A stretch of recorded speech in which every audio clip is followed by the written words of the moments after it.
नमस्कार, स्वागत, अभिवादन आपका। मैं दुर्गेंद्र चौहान हूँ। ज्ञानवापी जो मामला है उसके बाद से, ज्ञानवापी मामले से जो बन रहा, एक तरीके से जो कंप्रेसर बन रहा था, एक जहरीला माहौल बन रहा था, वो पैगंबर साहब पर टिप्पणी के बाद एक तरीके से फट पड़ा है। कानपुर के जो हिंसा हुई उसके ठीक एक हफ्ते बाद आज जुमे की नमाज पर दिल्ली से लेकर यूपी, बंगाल, झारखंड, महाराष्ट्र तक हिंसा और हिंसक प्रदर्शन हुए। यूपी के प्रयागराज में एडीजी और डीएम पर भी हमला किया गया और पीएससी पर भी हमला किया गया। यहाँ पीएससी का ट्रक फूंक दिया गया। छोटे छोटे बच्चे, 14-15 साल के बच्चे पुलिस पर पथराव करते नजर आए। सहारनपुर में भी खबर आई कि नमाज से लौटते समय लोगों ने हंगामा किया और कुछ दुकानों का सामान भी लूट लिया। ये बात वहाँ के आईजी ने भी बताई। जानकारी आई कि झारखंड के रांची में कर्फ्यू लगा दिया गया था, लेकिन अब थोड़ी देर पहले उस कर्फ्यू को वापस ले लिया गया है। मंथन में आज हम बात करेंगे कि अक्रॉस द कंट्री, पूरे, चाहे वो महाराष्ट्र हो, चाहे झारखंड हो, चाहे उत्तर प्रदेश हो, और ख़ास तौर पर उत्तर प्रदेश में जो बवाल हुआ, क्योंकि सबसे बड़ी बात यह है ना कि उत्तर प्रदेश में इस तरह की चीज़ें नहीं होती थी। एक तरीके से कंप्लीट लॉ एंड ऑर्डर, यानी दंगा मुक्त प्रदेश। लेकिन दंगे जैसे हालात क्यों बने और इसके पीछे आखिर साजिश किसकी है, मंथन में इसी पर आज बात।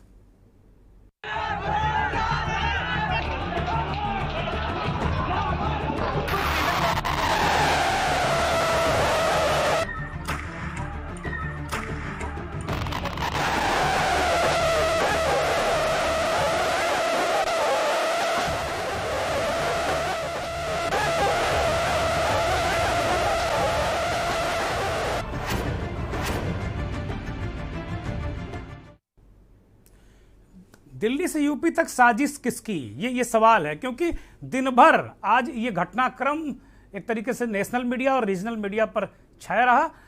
कानपुर में पिछले जुमे को, यानी पिछले शुक्रवार को नमाज के बाद भीड़ सड़क पर निकली थी, बवाल हुआ था, पथराव हुआ था, तमाम लोग घायल हुए थे। उसके बाद एक हफ्ता इसको नॉर्मलाइज करने में लग गया। आज कानपुर में उत्तर प्रदेश की पुलिस और अधिकारियों और एक तरीके से शासन प्रशासन का जोर सबसे ज़्यादा इस बात पर रहा कि नमाज सकुशल हो जाए।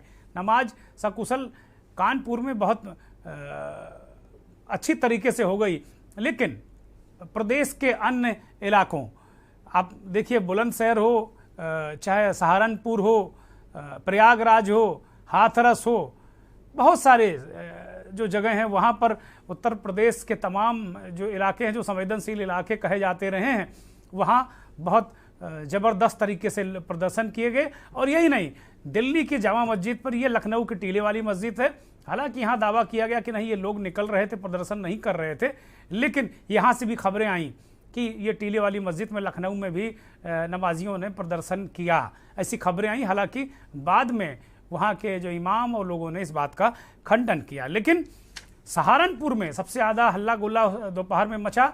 हालांकि वहाँ के पुलिस अधीक्षक का जोर सबसे ज़्यादा इस बात पर रहा कि खबर झूठी है, खबर झूठी है, खबर झूठी है। जब भी किसी मीडिया संस्थान ने उनको ट्वीट करके टैग किया तो उल्टे वो नसीहत देने लगे। आकाश तोमर नाम है उनका, सहारनपुर के पुलिस अधीक्षक।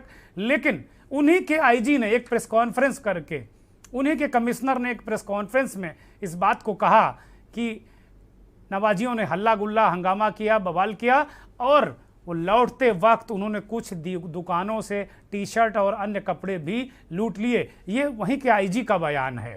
तो कप्तान साहब पता नहीं क्या कहना चाह रहे थे।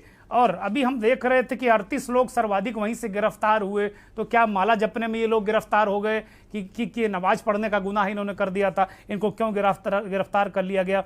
वहाँ के जो कप्तान साहब हैं आकाश तोमर, उनके लिए बड़ा सवाल है मेरा कि भाई क्यों गिरफ्तारी कर ली जब वहाँ कुछ हुआ ही नहीं, मीडिया सारा झूठ बोल रहा है। पिछली बार भी एक घटना हुई थी तो सबसे पहले वो मीडिया का मुंह पकड़ने के लिए दौड़े थे, मुकदमे की धमकी देते हैं, पत्रकारों को जेल भेजने की धमकी देते हैं। आकाश तोमर वहाँ के पुलिस कप्तान हैं सहारनपुर के।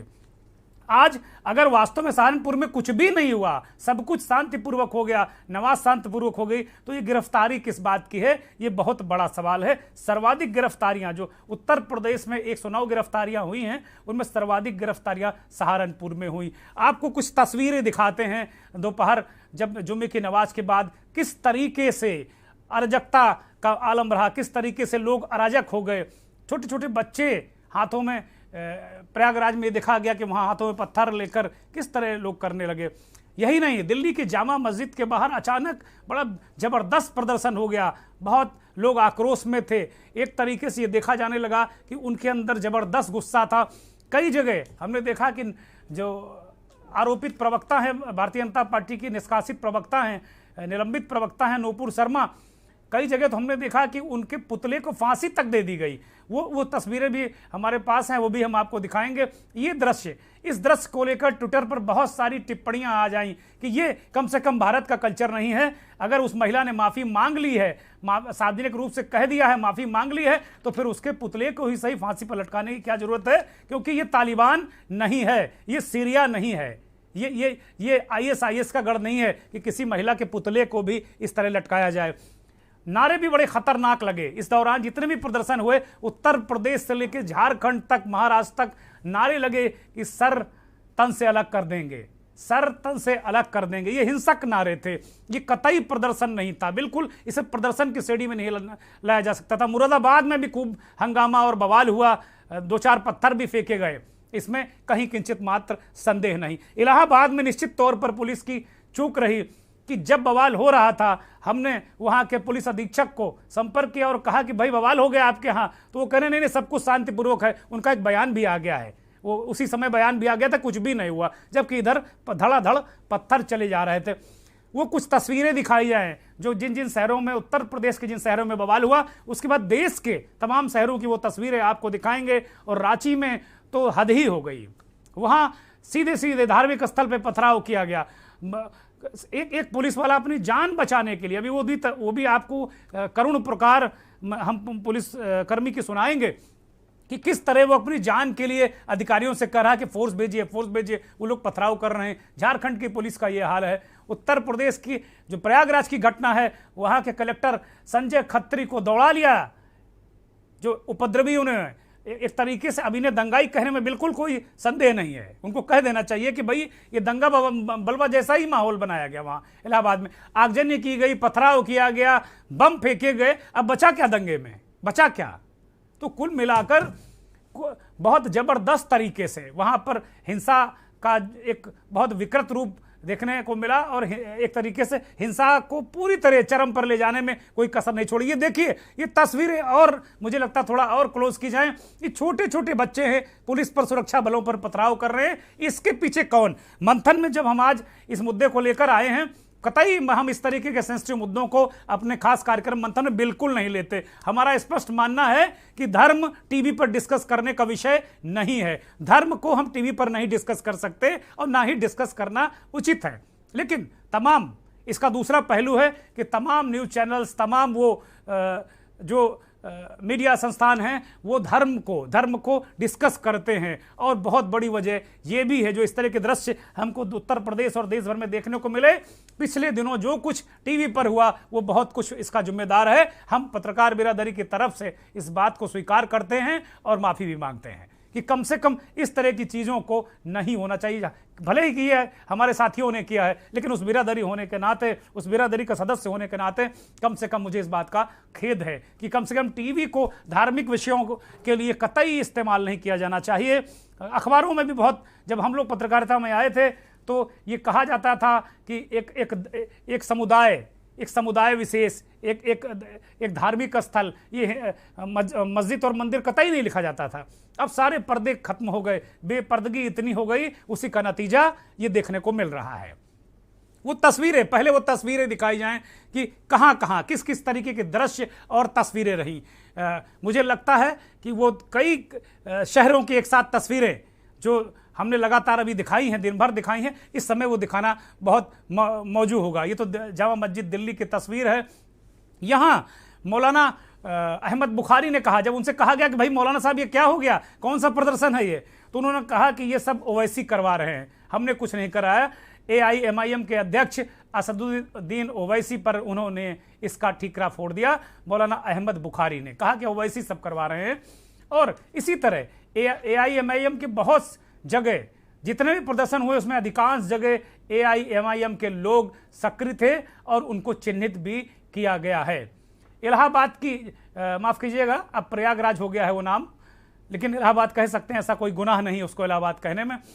इलाहाबाद की वो तस्वीरें दिखाई जाएं जहां पर खूब बवाल हुआ है, खूब बम चले हैं, आगजनी हुई है, PSC का ट्रक फूंक दिया गया है, तमाम इस तरीके के दृश्य देखने को वहां मिले हैं। और ये अटाला जो इलाका है इलाहाबाद का, अटाला है, वहाँ की ये पूरी घटना है, पूरा जो प्रकरण है वो अटाला के आसपास ही पूरी हिंसा हुई है। ADG प्रेम प्रकाश की गाड़ी पर पथराव किया, गाड़ी तोड़ दी गई है। खबर ये भी आई कि ADG प्रेम प्रकाश भी घायल हुए हैं, DM संजय खत्री भी घायल हुए हैं, प्रेम प्रकाश का गनर भी घायल हो गया है। तो इस तरीके की चीजें हैं। इसी तरीके से महाराष्ट्र के सोलापुर में जबरदस्त और बड़ा आक्रोश वाला प्रदर्शन देखने को मिला। तस्वीरें हम आपको अभी थोड़ी देर में दिखाएंगे। इसी तरह रांची में पुलिस को फायरिंग करनी पड़ी, सीधे फायरिंग करनी पड़ी पुलिस को। इसी तरीके से प्रयागराज में आंसू गैस के गोले छोड़ने पड़े, हवाई फायरिंग पुलिस को करनी पड़ी, तब कहीं उपद्रवी वहां से भागे। तो कुल मिलाकर एक उपद्रव एक तरीके से।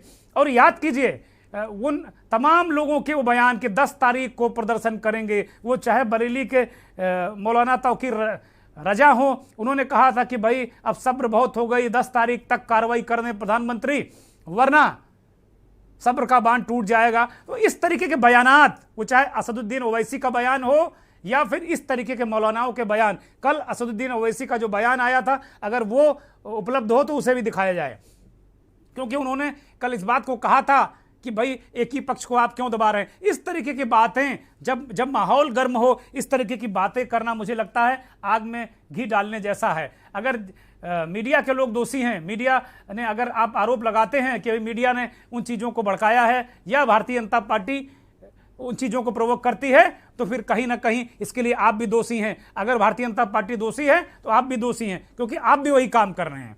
ये ओवैसी ने जो कल बयान दिया था, उसके बाद आज पूरे देश में अक्रॉस द कंट्री, दिल्ली से लेकर रांची, महाराष्ट्र, उत्तर प्रदेश के कई शहर, पूरा बवाल, नवाज के बाद बवाल, पथराव और पत्थरबाज मुंह ढककर।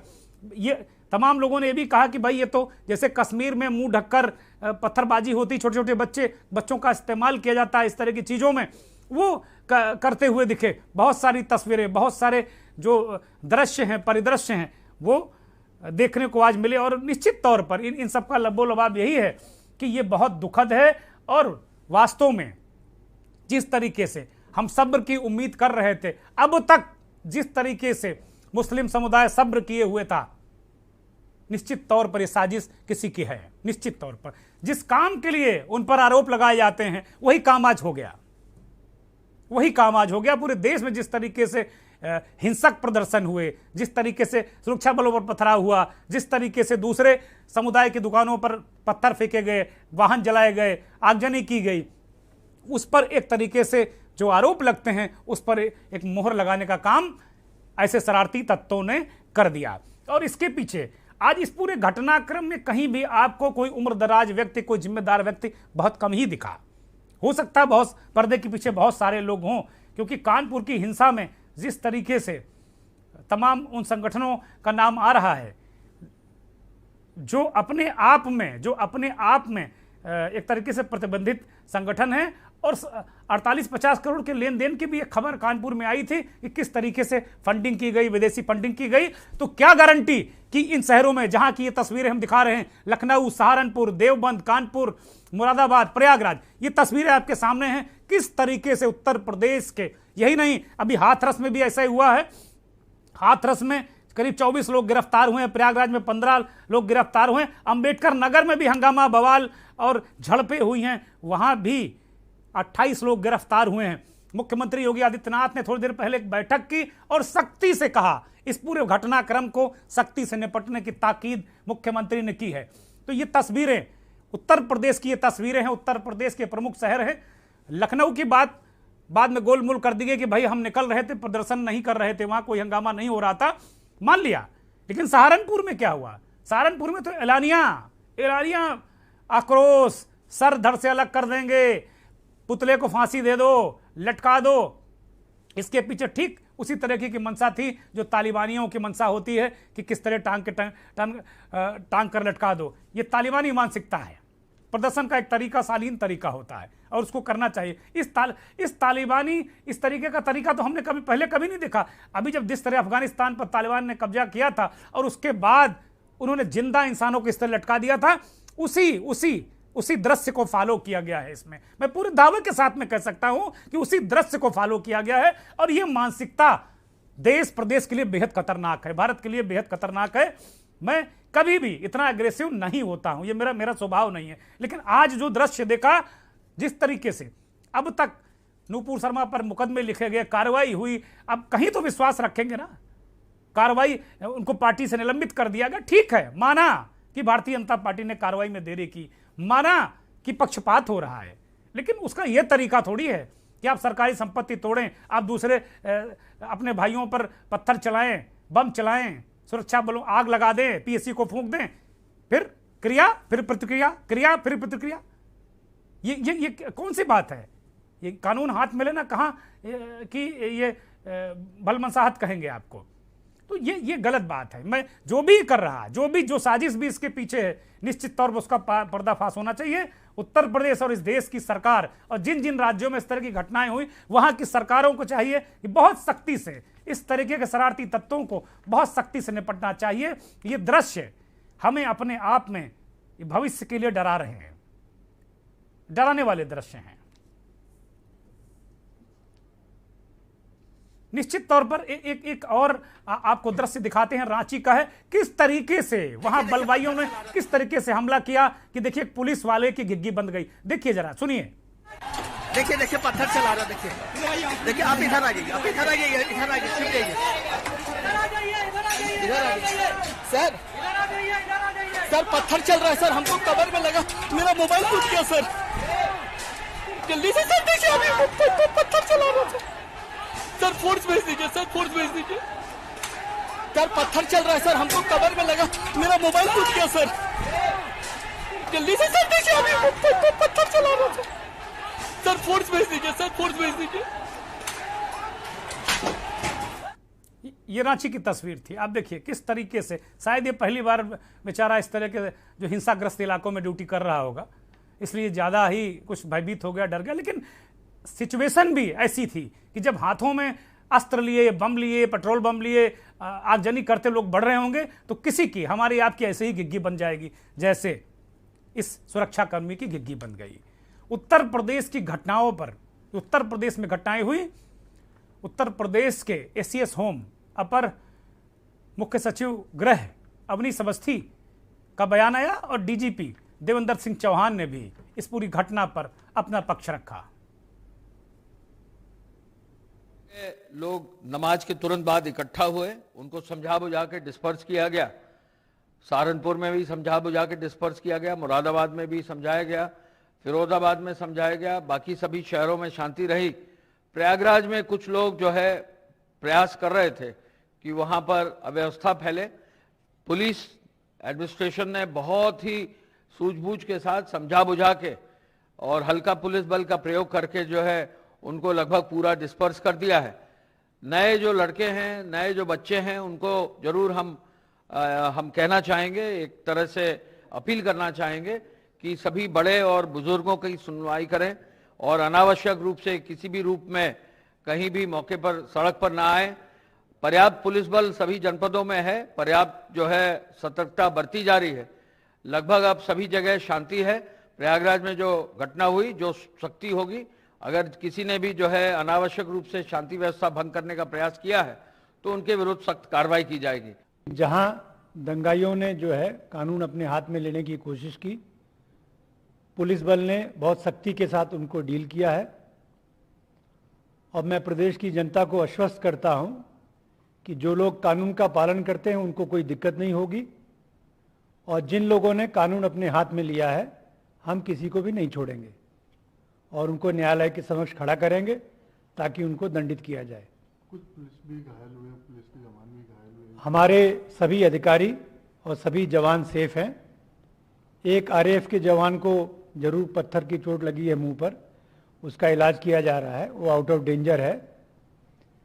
बाकी छोटे मोटे हमारे वीर जवान हैं, हम लोग कभी अपनी चोटों का जिक्र नहीं करते और ना हम इनसे डरते हैं। जहां उत्तर प्रदेश के डीजीपी देवेंद्र सिंह चौहान, पहली बार बहुत दिनों के बाद ऐसा लगा कि उत्तर प्रदेश में डीजीपी भी हैं, और उन्होंने अपनी बात रखी सीधे तौर पर, बिना लाग लपेट। उन्होंने कहा कि ये दंगाई हैं, कोई भी लाग लपेट नहीं की। कहा ये जो दंगाई हैं, इन्होंने कोशिश की है माहौल बिगाड़ने की, और जैसा काम किया है इन्होंने, वैसा इनको जवाब दिया जाएगा। हमारा पुलिस बल बहुत सक्षम है, सतर्क है, और हम इनको जवाब देंगे। उन्होंने आश्वस्त भी किया कि अगर जो निर्दोष है उसके साथ ज्यादती नहीं होने पाएगी, और जो दोषी है उसे छोड़ेंगे नहीं।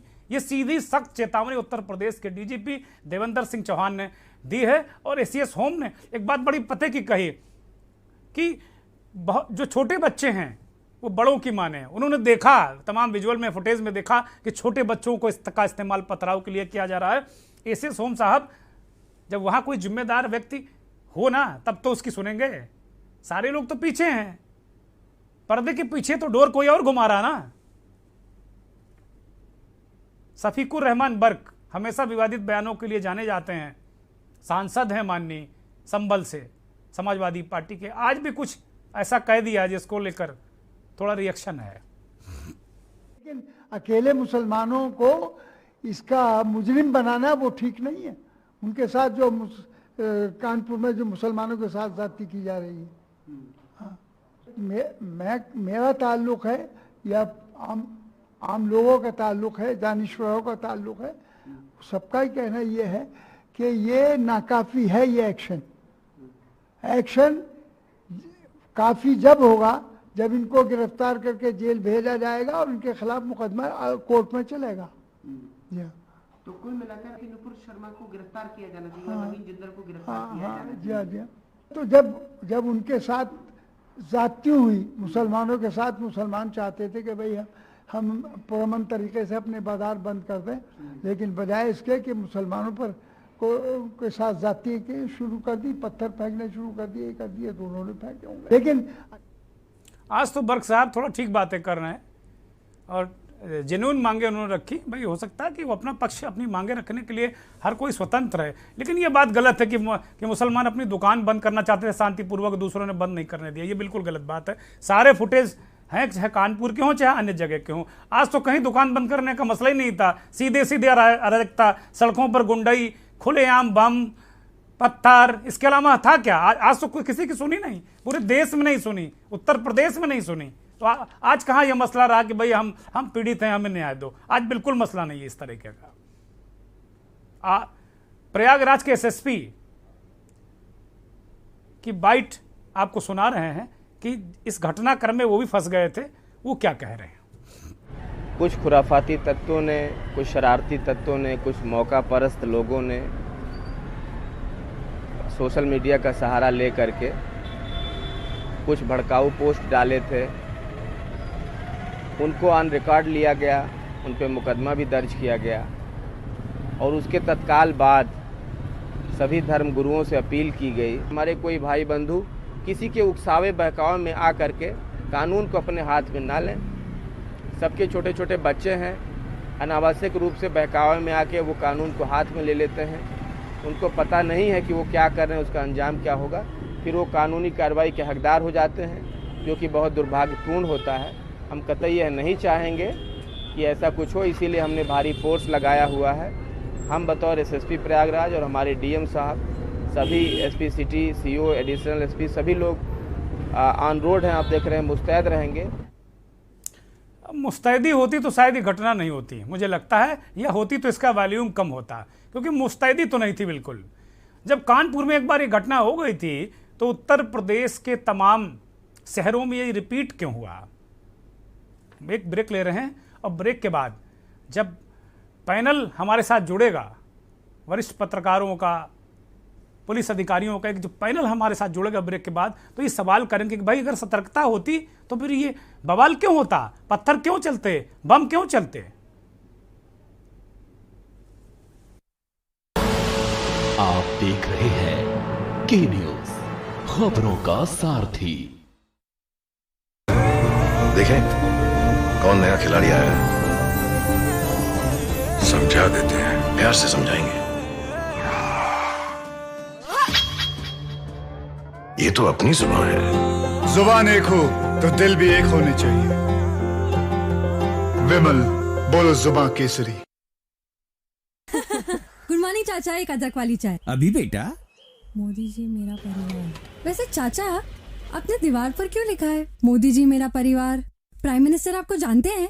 जानते तो नहीं, लेकिन हमारे दुख इनसे छुपे नहीं रहते। मतलब?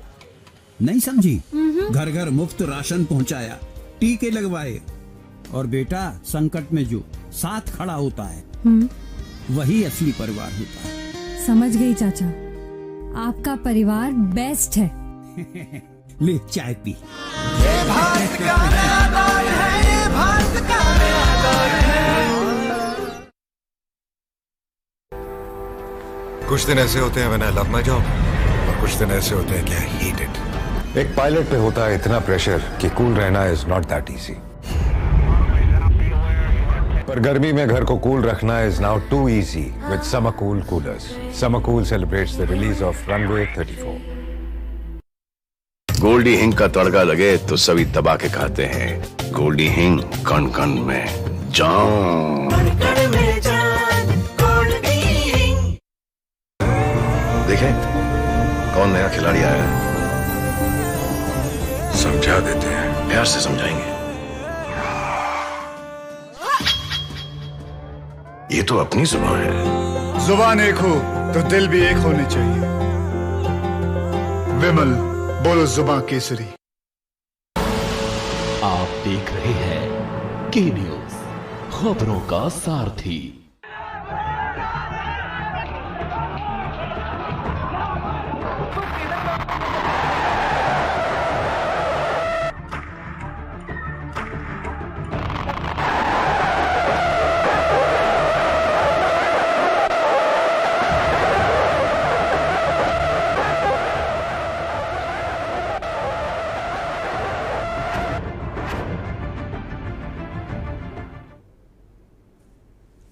साजिश किसकी, यही सवाल है हमारा।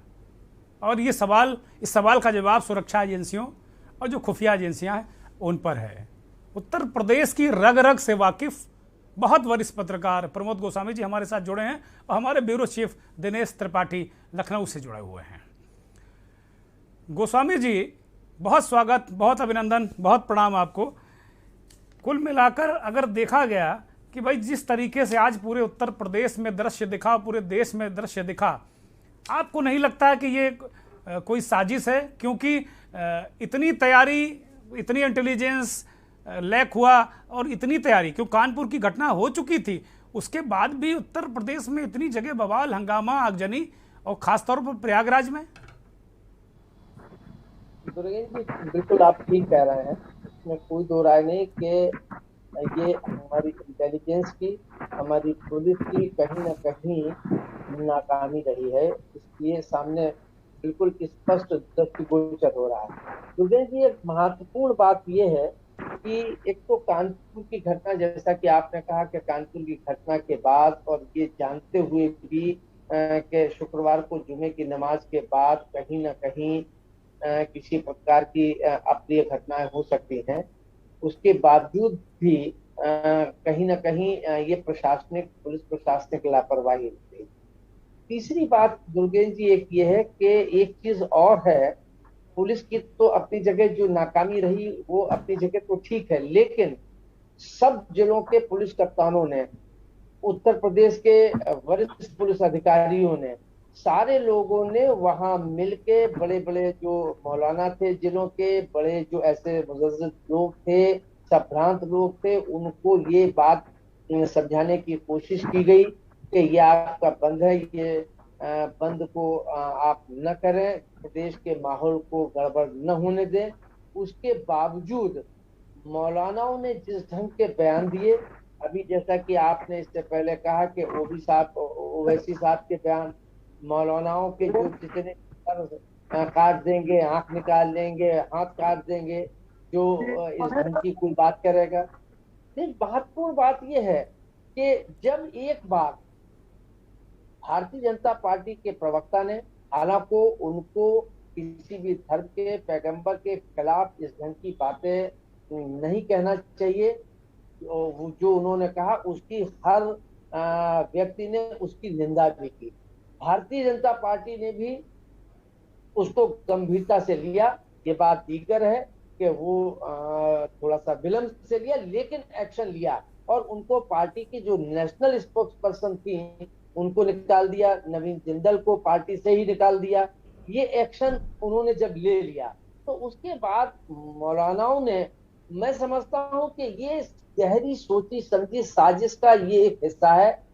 जिस ढंग से मौलानाओं ने ये बात जिला प्रशासन को, पुलिस प्रशासन को ये आश्वासन दिया कि हम खाली बंद का आह्वान है, हम शांत प्रिय ढंग से या बगैर किसी बवाल के हम अपना विरोध प्रकट करेंगे। लोकतांत्रिक प्रक्रिया में ये सबको हक है कि वो एक अपना विरोध व्यक्त करें, लेकिन शांतिपूर्ण ढंग से, कोई जन धन की हानि न हो, दंगा बलवा न हो। लेकिन जिस ढंग से पूरे देश में, ये खाली उत्तर प्रदेश के नजरिए से दुर्गेश जी नहीं देखा जाना चाहिए, इसलिए ये बड़ी गहरी साजिश है, क्योंकि ये पूरे देश में अगर आप देखें तो ये एक बवाल काटने की और देश का और प्रदेश के माहौल को बिगाड़ने की सुनियोजित साजिश है और इसको सरकार को गंभीरता से लेना चाहिए।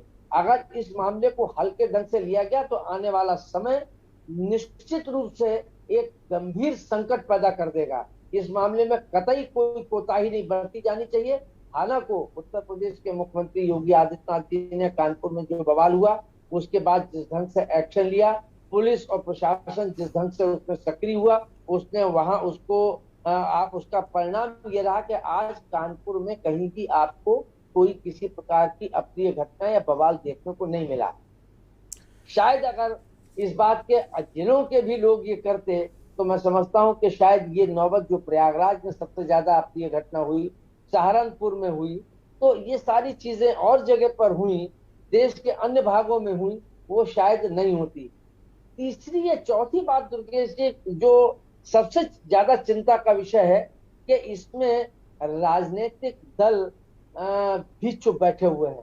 ठीक है, भारतीय जनता पार्टी के प्रवक्ताओं की गलती हो सकती है, गलती किसी से भी हो सकती है। अगर उस पर उसको उसकी सजा भी दे दी जाए तो ये कम से कम इस पर राजनीतिक रोटियां नहीं सेका जाना चाहिए। लेकिन दुर्भाग्य है कि किसी भी राजनीतिक दल ने आज जो बवाल हुआ, आज जिस ढंग की हिंसा हुई, मौलानाओं के जिस ढंग के बयान पिछले एक सप्ताह से बराबर आ रहे हैं, किसी भी राजनीतिक दल ने इसकी आलोचना नहीं की। क्या उनकी जिम्मेदारी, नैतिक जिम्मेदारी नहीं है कि वो प्रदेश की सुख समृद्धि को बनाए रखें, शांति को बनाए रखें? अशांति फैलाना चाहते सिर्फ वोटों की राजनीति के लिए। तो ये जब तक इस देश में ये वोटों की राजनीति का सिलसिला चलेगा या जिस ढंग की वोटों की राजनीति या सत्ता को हासिल करने के लिए धर्म, जाति और इन सब आधार पर राजनीति होगी, अब मूल्यों की राजनीति तो खत्म हो गई है। अब तो हमको वोट चाहिए, वो चाहे हिंसा के जरिए मिले, चाहे हिंसा की बात करने वालों के जरिए मिले और चाहे जिस तरीके से मिले। ये जो प्रवृत्ति राजनीति में बढ़ गई है, मुझे लगता है कि ये प्रदेश की एकता, अखंडता, भाईचारे, आपसी सद्भाव को कहीं ना कहीं बहुत बुरी तरीके से प्रभावित कर रहा है। ठीक बात है। क्या वजह है कि राजनीतिक दलों ने इसकी निंदा नहीं की? बहुत बड़ा सवाल गोस्वामी जी ने बहुत बड़ा सवाल उठाया कि राजनीतिक दल क्या वोट के लिए ये मुंह नहीं खोल रहे हैं? क्या उन्होंने बहुत महत्वपूर्ण बात कही कि क्रॉस द कंट्री की साजिश है और सरकारों को इसको बहुत गंभीरता से लेना चाहिए। दिनेश त्रिपाठी हमारे सहयोगी जुड़े हुए हैं। दिनेश जी, आज गोस्वामी जी ने एक बड़ी बात कही कि यह साजिश है और कहीं ना कहीं एसेस करने में, जब एक हफ्ते पहले कानपुर में ठीक इसी तरह की घटना होती है और उसमें बवाल होता है, जुमे के नमाज के बाद नमाजी निकलते हैं, दुकानों में पथराव करते हैं, बवाल होता है, बमबाजी होती है और उसके बाद भी 6-6, 8-8 शहरों में अगले जुमे को इस तरह की घटना हो जाती है, तो क्या इंटेलिजेंस फेल्योर है या कोऑर्डिनेशन नहीं है? और तीसरा एंगल गोस्वामी जी ने एक अलग दिया कि मौलानाओं ने डिच किया, क्योंकि जो जिले के जो डीएमओ और एसएसपी होते हैं या एसपी होते हैं, वो टोटल जो ठेकेदार होते हैं ना, उन्हीं पर डिपेंड करते हैं वो। तो लग रहा है कि ठेकेदारों ने धोखा दे दिया। दिनेश जी बिल्कुल सर, सही कह रहे हैं आप। प्रमोद गोस्वामी सर ने भी सही कहा। एक हफ्ते पहले कानपुर में घटना होती है, उसके बाद मुख्यमंत्री योगी आदित्यनाथ सभी आला अधिकारियों के साथ हाई लेवल की मीटिंग करते हैं और उसके बाद कल शाम को ही हाई अलर्ट में पूरे यूपी को कर दिया था। मुख्यमंत्री योगी आदित्यनाथ ने आदेश दिया था सभी अधिकारियों को। बावजूद उसके प्रयागराज, सहारनपुर और पश्चिमी करीब आधे दर्जन से ज़्यादा जनपदों में उत्तर प्रदेश के बलवा होता है, प्रयागराज में सबसे ज़्यादा होता है। तो ये सीधा सीधा अधिकारियों के, पुलिस अधिकारियों की नाकामी है। केवल और केवल पुलिस, मुख्यमंत्री योगी आदित्यनाथ अपने व्यस्ततम कार्यक्रम में के बावजूद शाम को लखनऊ पहुंचते हैं और हाई लेवल की मीटिंग लेते हैं। हालांकि उसमें डीजीपी, एडीजीएलओ और एसीएस होम को उन्होंने जो तलब किया है उसमें उनको फटकार भी लगाई गई है कि जब हाई अलर्ट पे था तो एसएसपी प्रयागराज क्या कर रहा था, इंटेलिजेंस उसकी क्या कह रही थी। इतने बड़े स्तर पे वहाँ पत्थर इकट्ठा होता है, इतने लोग इकट्ठा होते हैं, पुलिस के जवान घायल होते हैं, पुलिस की गाड़ियाँ फूंक दी जाती है, उसकी इंटेलिजेंस कहाँ थी।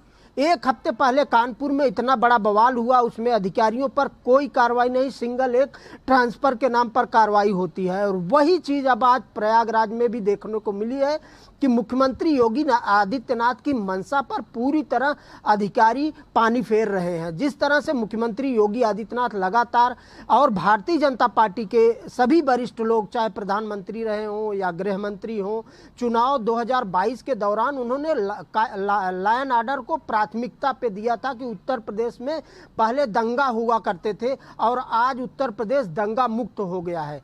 लेकिन अब पहले कार्यकाल में तो सब ठीक ठाक रहा, लेकिन दूसरे कार्यकाल के शुरुआत में जिस तरह से दो बड़ी घटनाएं एक हफ्ते के करीब 10 दिन के अंदर हो रही हैं, वो कहीं ना कहीं या तो फिर मुख्यमंत्री की कहा जाए या फिर मुख्यमंत्री के आदेशों का पालन न करने वाले अधिकारियों की नाकामी है। दूसरी तरफ सर, जिस तरह से अधिकारियों ने मौलानाओं के साथ हालांकि कुछ मौलाना फेवर में रहे कि जुमे की नमाज के बाद शांतिप्रिय तरीके से जहां जहां जिन जनपदों में भारतीय जनता पार्टी के प्रवक्ताओं का विरोध करना है उसको शांतिपूर्वक करेंगे, कानून के दायरे में रहकर करेंगे। उन्होंने अपील की बाकायदा और पुलिस मार्च भी की गई। लेकिन उसके बावजूद जिस तरह से प्रयागराज में इतनी बड़ी घटना होती है और वहाँ के पुलिस आला अधिकारियों को, चाहे आईजी रहे हों या एसएसपी रहे हों या नीचे लेवल के, दिनेश जी एक सवाल मेरे मन में आ रहा है, बहुत आपको रोकता हूँ, एक सवाल मेरे मन में आ रहा है कि क्या इन मौलानाओं का असर नहीं रहा? कमान किसी दूसरे हाथों में है और उनकी कमान कहीं और है, क्योंकि अब इन घटनाओं से ये साफ हो गया है कि इन मौलानाओं के बस का कुछ नहीं है, इन धर्माचार्यों के बस का कुछ नहीं है, कमान कहीं और से चलती है। जी बिल्कुल सर, सही बात है। जिस तरह से कानपुर घटना के बाद पीएफआई और तमाम संगठनों के तार जुड़े हुए हैं, धीरे धीरे पुलिस के आला अधिकारी उस पर कार्रवाई लगातार कर रहे हैं और सूत्र सारे निकाल रहे हैं। उससे ये जाहिर है प्रयागराज में भी जो घटना हुई है आज, वो किसी न किसी दूसरे पर्दे के पीछे रहकर ये साजिश के तहत, षड्यंत्र के तहत ही हुई है।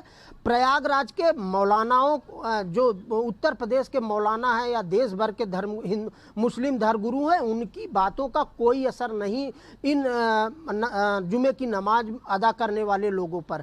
और ये अब पुलिस जब कार्रवाई शुरू की है हाई लेवल की, अभी थोड़ी देर पहले मुख्यमंत्री योगी आदित्यनाथ की मीटिंग खत्म हुई, उन्होंने जो निर्देश दिया होगा उस पर जब कल से कार्रवाई शुरू होगी तब ये तार, जैसे कानपुर के अन्य जिलों से भी कानपुर में लोग आए थे, उसी तरह देखेंगे कि प्रयागराज में भी बाहरी जिलों से या बाहर देशों से लोग, जिस तरह से कानपुर में मुख्य आरोपी के अकाउंट में, जैसा पुलिस अधिकारी बता रहे हैं कि उसके अकाउंट में फंडिंग हुई है विदेशों से, उसी तरह कोई ना कोई एक चेहरा, नाकाब चेहरा आएगा जो नकाब लगाया होगा और इस षड्यंत्र का वही मुख्य आरोपी होगा।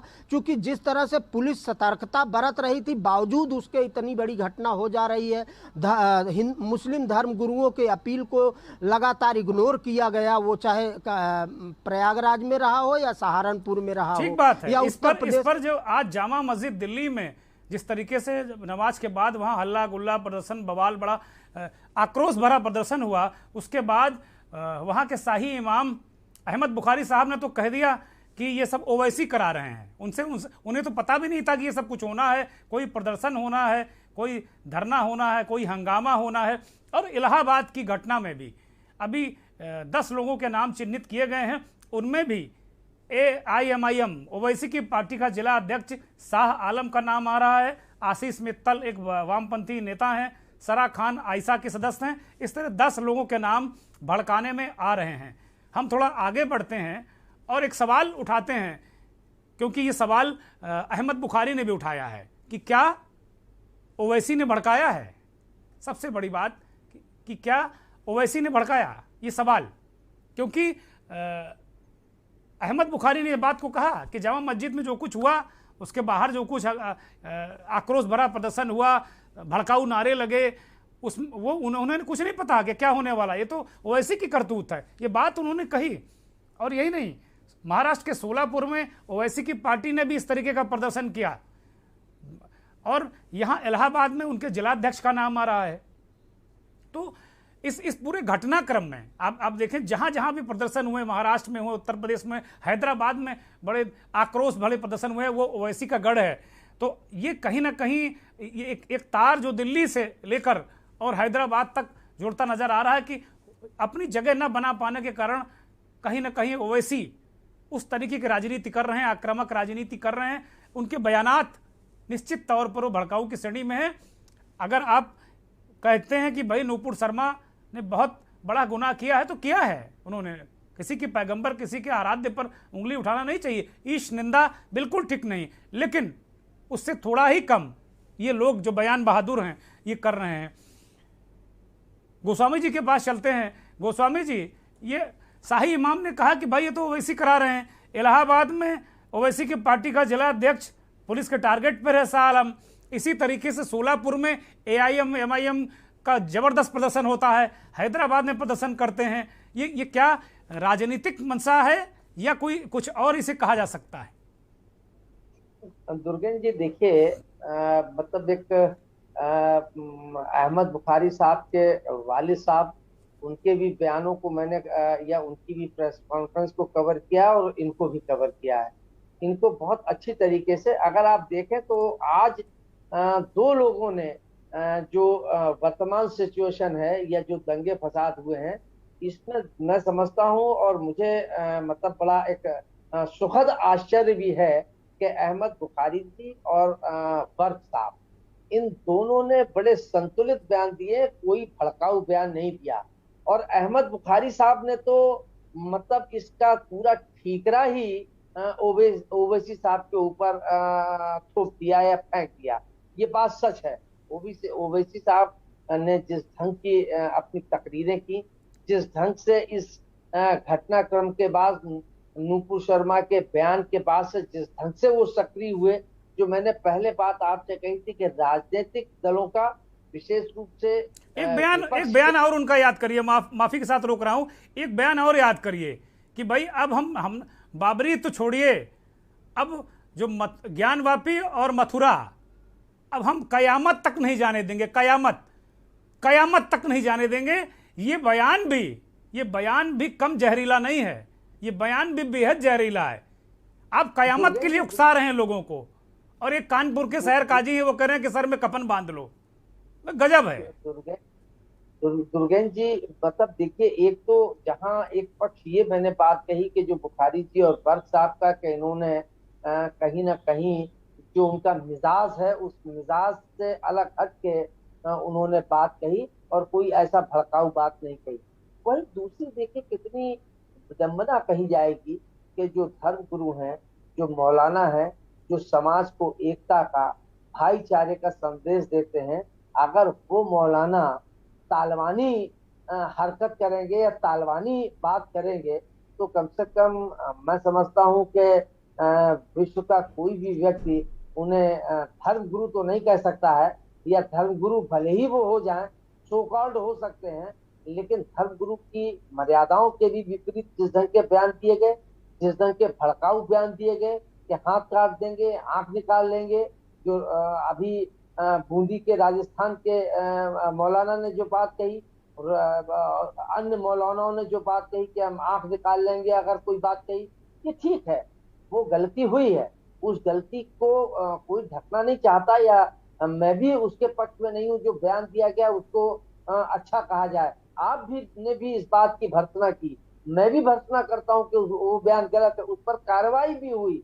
लेकिन उसके बाद मौलानाओं का ये तरीका, ये तो देश को तोड़ने वाला तरीका है, भाईचारे को कमजोर करने वाला तरीका है, ये लोगों को हिंसा के लिए उकसाने वाला ये तो देशद्रोह जैसी बात की बात। कुछ लोग एक और एंगल दे रहे हैं गोस्वामी जी, कुछ लोग और एंगल ये दे रहे हैं। एक तो जो नूपुर शर्मा का ये पुतला टांगा गया, इसको कहा जा रहा है कि भाई जिस तरह तालिबान ने अभी कब्जा किया और कुछ लोगों को क्रेन में बांध कर लटका दिया, जहाज में बांध कर लटका दिया, उस तरीके का दृश्य कुछ ये दिखाने की कोशिश की गई। कुछ अंदर कट्टरपंथी लोग इसको इसी तरीके से सोशल मीडिया पर और अन्य जगह प्रस्तुत भी कर रहे हैं। लेकिन अभी जो देवबंद में जमीते उलेमा हिंद का जो जलसा हुआ, वहां जो बातें कही गई, उसको भी एक बड़ी वजह माना जा रहा है। बहुत सारे लोग इस बात को भी सोशल मीडिया पर कह रहे हैं और खुलकर बहस छिड़ी हुई है। आप क्या मत रखते हैं इसमें? नहीं दुर्गेश जी, बिल्कुल, मैं चाहे वो मौलाना हूँ और चाहे वो देवबंद और चाहे वो ऐसे संगठन हैं, उन संगठनों का सवाल हो जो all India Muslim personal law board की बैठक हुई, वो एक बड़ी संस्था है, उसकी बड़ी जिम्मेदारी है। लेकिन इसको लेके एक तरीके हो सकते हैं, विरोध की बहुत से तरीके हो सकते हैं। ये डेमोक्रेटिक सिस्टम है, ये पाकिस्तान नहीं है, ये तालिबान नहीं है कि जहां आप बंदूक के नोक पर अपनी बात मनवाएंगे।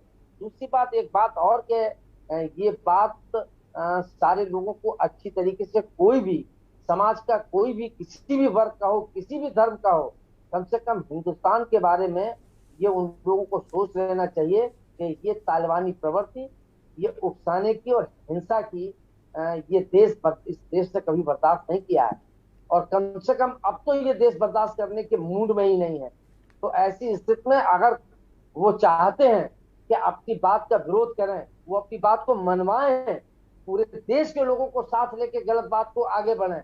लेकिन अगर धर्म के आधार पर राजनीति की जाएगी, अगर धर्म के आधार पर बांटने की कोशिश की जाएगी, मैं समझता हूं कि ये मुल्क बर्दाश्त नहीं करेगा और इसके भारी परिणाम उठाने पड़ सकते हैं।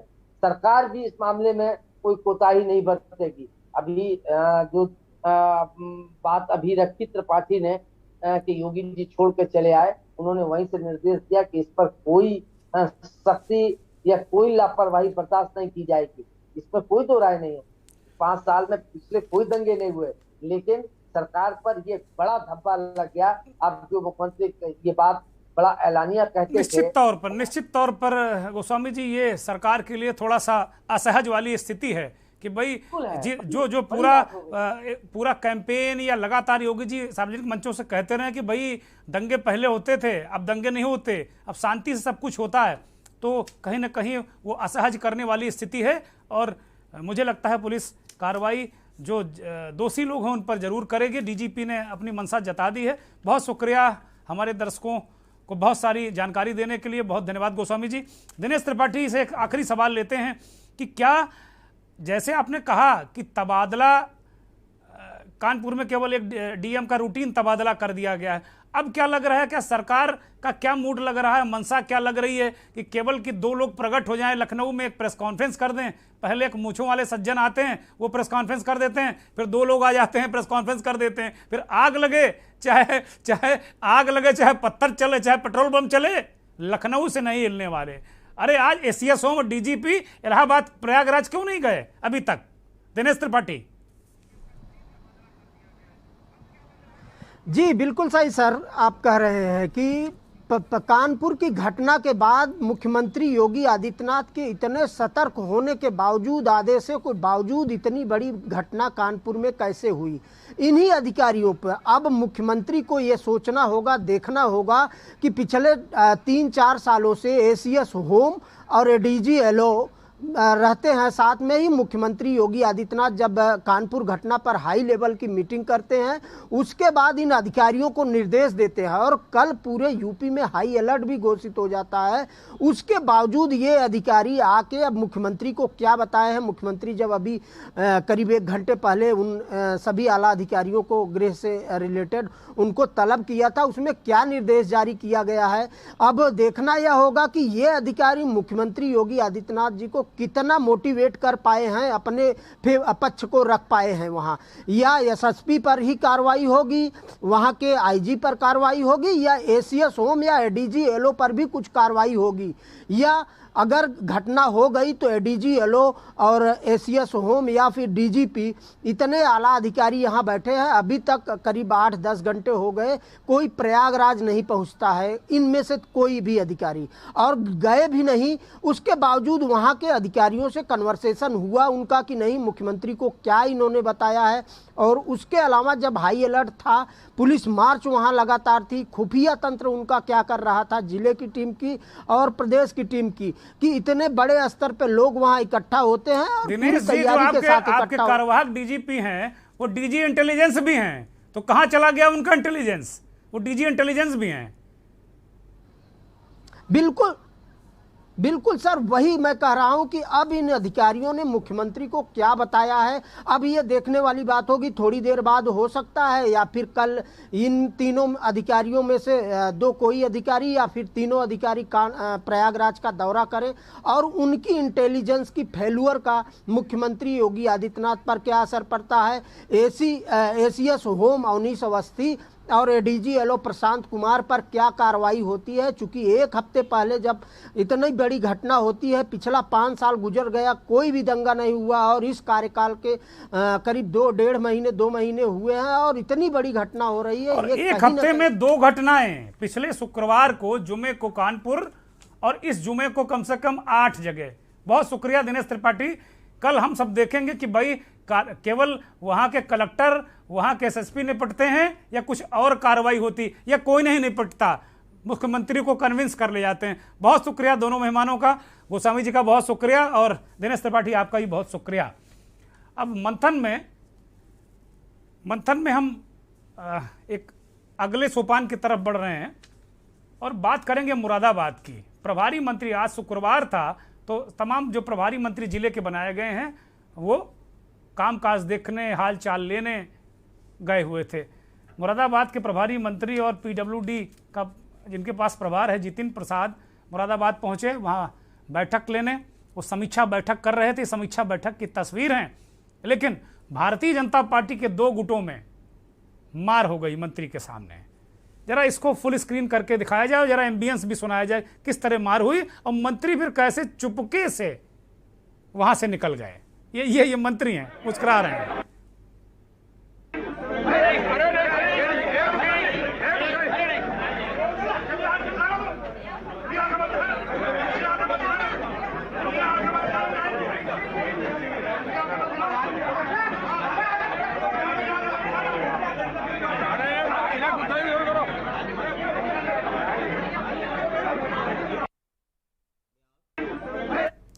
मुरादाबाद से हमारे संवाददाता अरहम अली जुड़ गए हैं। अरहम अली, मुरादाबाद की तासीर भी कुछ आज गर्म थी, हल्ला गुल्ला हंगामा जुमे की नमाज के बाद रहा, वो आज दिन भर आप व्यस्त रहे होंगे, कवर किया होगा। इसी बीच ये घटना हुई है, मसला क्या था, भाजपा के वो कौन नेता थे, झगड़ा क्यों हुआ समीक्षा के दौरान, और मंत्री जी बड़े चुपचाप निकलते हुए नजर आ रहे हैं। अरहम अली।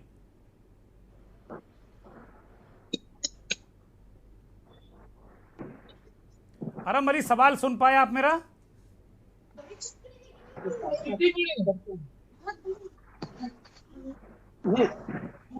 ये मसला क्या रहा, ये जो बैठक के दौरान, समीक्षा बैठक के दौरान भारतीय जनता पार्टी के 2 गुटों में झगड़ा किस बात को लेकर हुआ, और मंत्री वहां से जो पीडब्ल्यूडी मिनिस्टर हैं जितिन प्रसाद, वो चुपचाप वहां से निकल गए किसी फजीहत में, क्योंकि नए नए अभी दल में आए हैं, दल के अंदर की राजनीति और तासीर वो समझते नहीं है अभी। जी बिल्कुल, मैं आपको बता दूं कि जितिन प्रसाद का 2 दिन का मुरादाबाद का दौरा है और 2 दिन में उनकी जो जनप्रतिनिधियों, विधायक, मेयर, एमएलसी सबके साथ बैठक होनी थी। और बैठक के दौरान कल वो बैठक की हुई, कल जब वो बैठक हुई उस बैठक में सारे ही लोग मौजूद थे, उसमें कार्यकर्ता, विधायक, एमएलसी, मेयर वगैरह सारे, और पुलिस प्रशासन भी मौजूद था।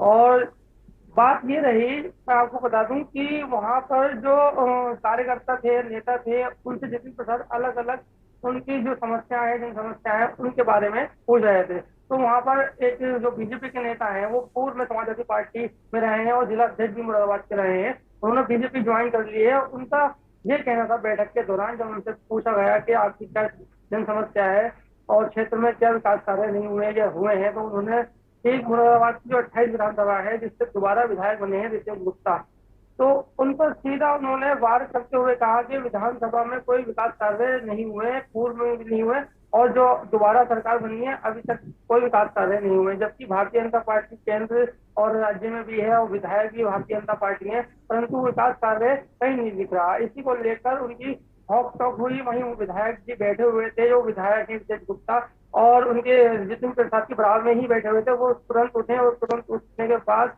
उनसे हॉक टॉक होने लगी, गर्मा गर्माई होने लगी।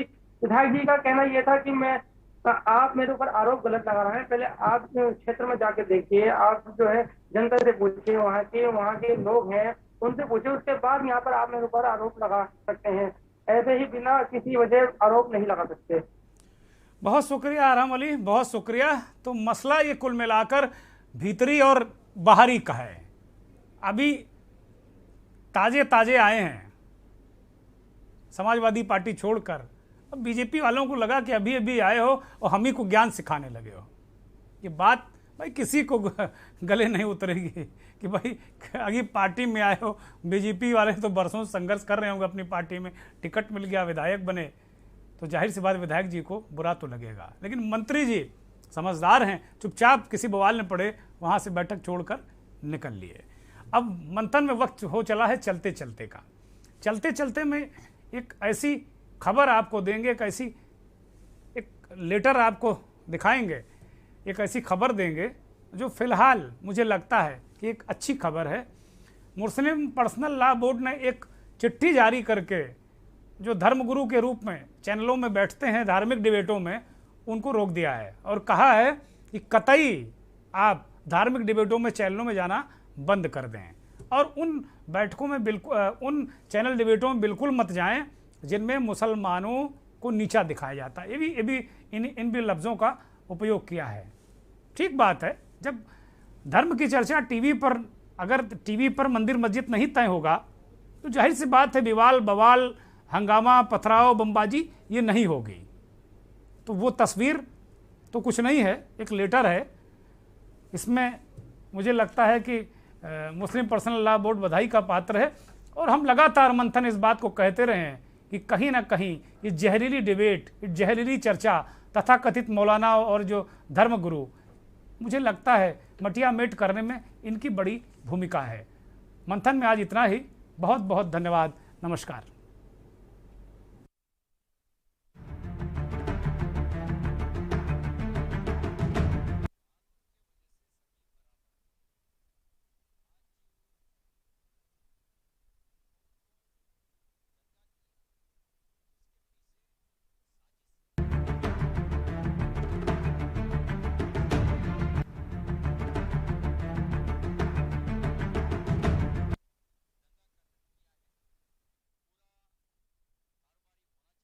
इसका